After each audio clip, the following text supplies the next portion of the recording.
Oi gente, tudo bem com vocês? No vídeo de hoje nós vamos estudar a visão de Daniel do carneiro e do bode, lá no capítulo 8, mas se você não é inscrito no canal, aproveita já, se inscreve e ativa o sininho para ficar sempre por dentro das novidades. Vocês vão perceber que esse capítulo 8 ele é muito semelhante, porque ele está tratando do mesmo assunto que Daniel 7, né? A profecia lá, o sonho de Daniel dos 4 animais, e Daniel 2, na profecia da estátua, a visão de Nabucodonosor da estátua. Eu já fiz vídeos sobre esses dois temas, então se você quiser dar uma pausadinha e lá assistir primeiro, porque vai ser bem interessante a associação que nós vamos fazer aqui com as outras duas profecias. E também convido vocês a lerem primeiro o capítulo 8 inteiro. A gente não vai ler ele inteiro, vamos ler bastante, mas vamos dar uma resumida aqui. Bom, aqui no capítulo 8, ele no versículo 3, começa falando que ele olhei para cima e diante de mim, junto ao canal, estava um carneiro. Seus 2 chifres eram compridos, um mais que o outro, mas o mais comprido cresceu depois do outro. Observei o carneiro enquanto ele avançava para o oeste, para o norte e para o sul. Nenhum animal conseguia resistir-lhe e ninguém podia livrar-se do seu poder. Ele fazia o que bem desejava e foi ficando cada vez maior.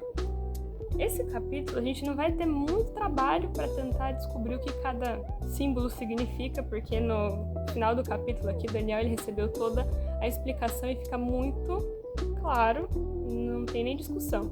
Aqui no versículo 20, por exemplo, ele diz: o carneiro de 2 chifres que você viu representa os reis da Média e da Pérsia.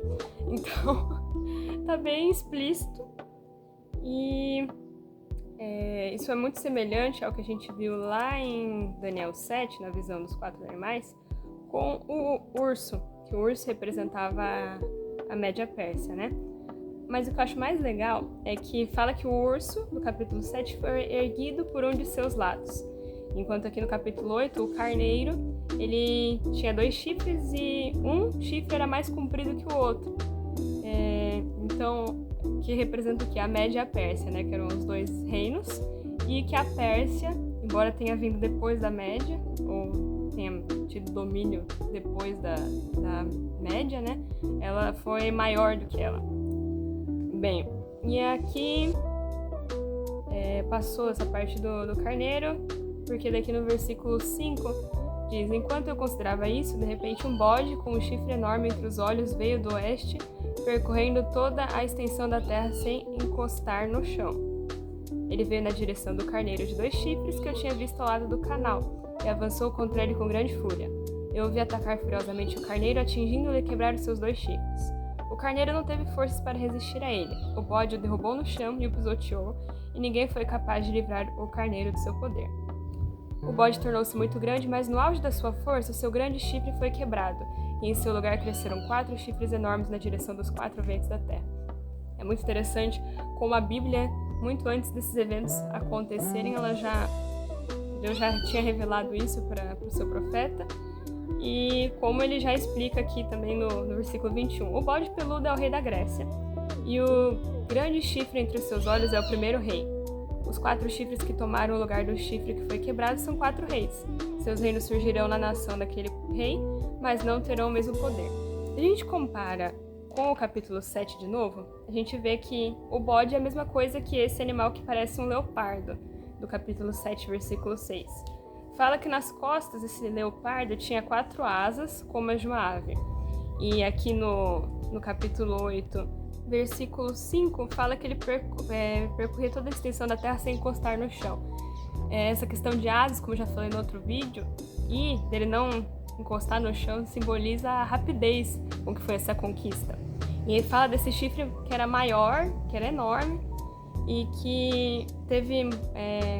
aqui ele era muito grande, mas no auge da sua força, seu grande chifre foi quebrado, e em seu lugar cresceram 4 chifres enormes. Então, é muito interessante como a história obedeceu certinho a profecia, né? Esse chifre grande seria Alexandre o Grande, que foi o grande conquistador ali da Grécia, e depois que ele morreu, o seu reino foi dividido entre os 4 generais dele, né? E isso também é representado pelas 4 cabeças do leopardo lá no capítulo 7, versículo 6.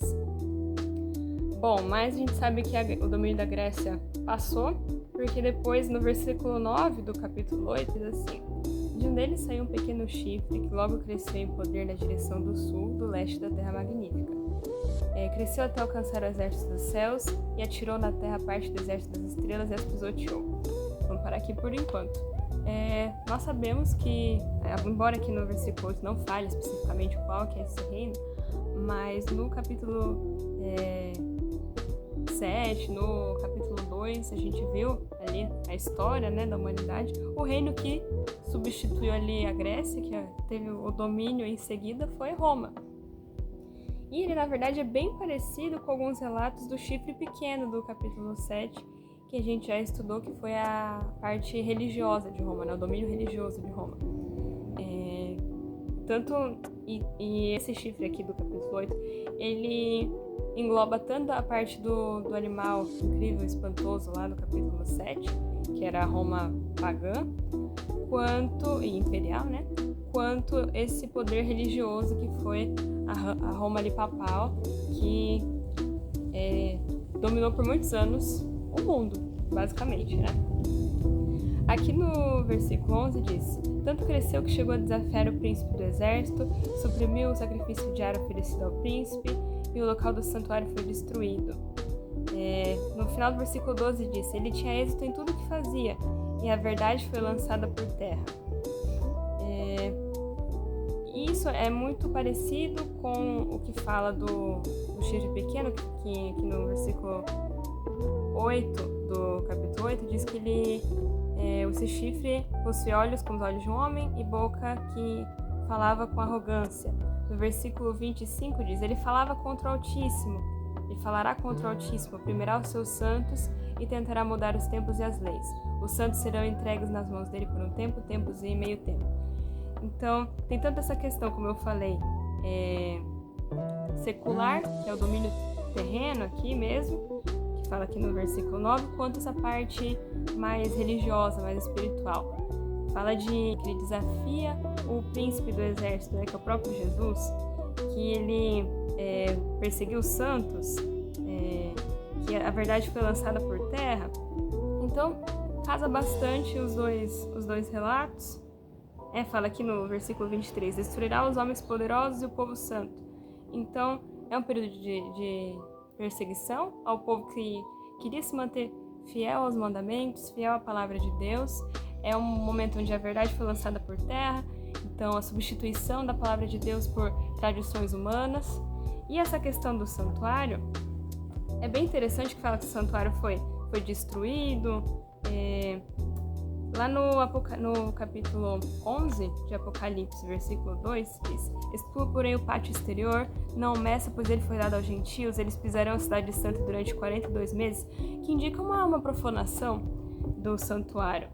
E o que chama a atenção é esse tempo, né? 42 meses, que é o mesmo que um tempo, tempos e meio tempo, que é 3 anos e meio, né? 42 meses também equivale a 3 anos e meio. Então, é o mesmo período, que foi o período, sim, onde houve uma grande perseguição da Igreja Católica contra as pessoas que buscavam a verdade, as pessoas que se mantinham fiéis à verdade, né? Período de Inquisição, enfim. A questão do santuário, a gente vê, como eu já falei, a substituição de questões bíblicas, substituição da verdade por tradições humanas, inclusive no ministério de Jesus no santuário, se pensar no ministério diário, né, a mediação de Jesus. Meio que fica de escanteio essa questão do trabalho de Jesus, ele é substituído pela mediação de outras pessoas, né? A gente precisa de outras pessoas que levem nossas orações, né, até os céus, mas a Bíblia não diz isso, a Bíblia diz que Jesus é o único mediador. Então, questões desse tipo que foram substituídas, né? Mas a gente tem aqui que nos outros capítulos a gente sabe que esse reino também não durou para sempre, que esse reino foi destruído. Tem aqui no capítulo 8 de Daniel, no versículo 25, no final diz: apesar disso ele será destruído, mas não pelo poder dos homens. A gente sabe que depois de todos esses reinos, o reino ali estátua de Daniel 2, que chega ao reino que surge sem auxílio de mãos, que a pedra foi lançada sem o auxílio de mãos, né? Então, ele surge independente de poderes humanos, e é um reino que é indestrutível, que é o reino de Deus, que Deus, no final de tudo isso, virá e vai realmente consolidar aqui o seu reino e que ele durará para sempre. É isso, espero que tenham gostado do vídeo e bom estudo para vocês. Até mais!